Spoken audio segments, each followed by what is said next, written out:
Miss मन्नत का इससे कुछ लेना देना नहीं है। क्या तुम्हारे पास अपनी बात साबित करने का कोई ठोस सबूत है? यह सवाल इतना तीखा था कि कमरे में मौजूद हर किसी की सांस थम गई। मिस्टर विक्रांत का गुस्सा और चिंता दोनों चेहरे पर साफ झलक रहे थे। मन्नत को ऐसा लग रहा था जैसे एक छिपा हुआ डर धीरे धीरे उसके दिल के भीतर फैल रहा हो। I am sorry, mister Vikrant. यह लिवर फेलियर है।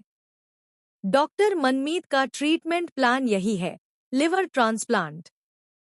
मन्नत ने यह सुनते ही खुद को असहाय महसूस किया।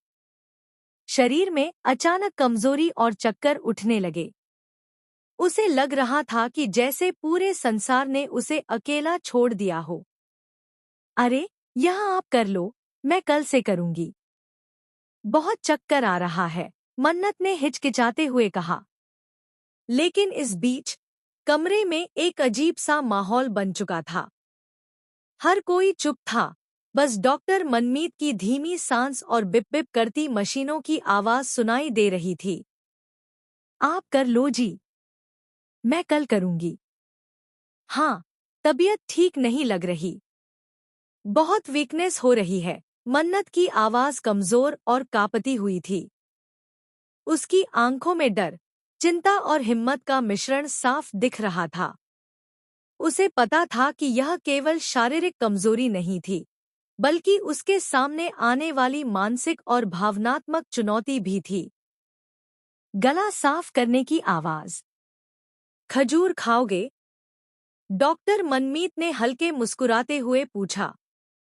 यह साधारण सा सवाल अचानक मन्नत के दिल में उम्मीद की एक किरण जगा गया। उसने धीरे से जवाब दिया, खा लेंगी जी। लेकिन उसकी आंखों में डर और चिंता अभी भी स्पष्ट थी। हाँ, तुम्हें व्हीलचेयर पर बिठाकर ले जाऊं या यहीं? डॉक्टर ने पूछा। मन्नत ने हल्की मुस्कान के साथ कहा, नहीं जी, मैं चली जाऊंगी। हाँ, उतना ही करना था। हाँ।